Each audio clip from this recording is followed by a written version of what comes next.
inaha narinje kureba umuntu bita Ndimbati umwe umaze iminsi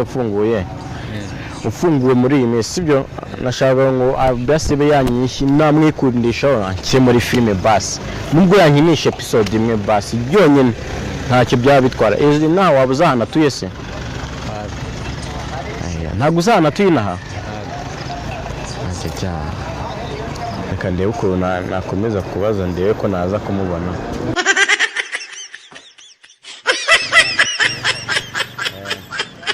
mane wakwibariza nashakaga sibyo nashakaga inaha umuntu bita Ndimbati sibyo sumuzi se w'icyamamare Ndimbati umwe ukina filime w'icyamamare nashakaga ko naza kumwishurisha akabona ko mukunze akaza kuzankira muri filime ziwe ndakubwiye ko atuye inaha mane niko umubire wanjye yambwiye uri kuvuga bikuvuye mane ni uko bambwiye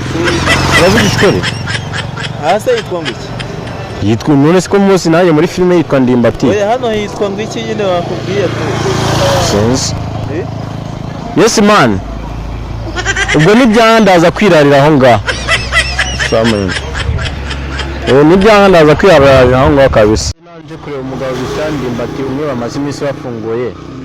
nagira ngo nze mwisurishe ndebe ko yazankira muri filime nta hantu wabuza tuyinaha ese kuri umuntu wabo kuko ngiye kumusura mwikundishaho ntarankira muri filime ziwe muri iyi minsi ntabwo nabimenye gusa urumva nabimenyeho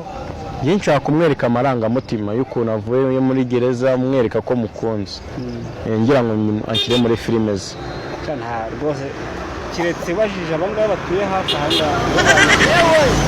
ntabwo nabimenye nzi ndaza kubaza arakoze sa muta abamotari b'inanga bananiye kwere narinje kureba ahantu bita ahantu Ndimbati ukina filime z'ibyamamare Ndimbati uzi ko yarafunze wababyiwe yarafunze nyine ukishyira uri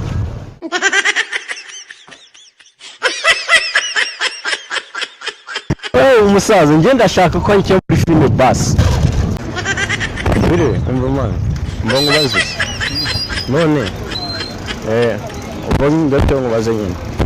aha bari bambwiye ati nahati umugabo witwa ngo Ndimbati ukina filime uramuzi amaze iminsi bafunguye ngo aratuye ariko kuko bari bambwiye ngo aratuye ngiye narinje kugira ngo mbe namwikundishaho ngo umusore mwereke urukundo nyine azankire muri filime ziwe aya sawa urakoze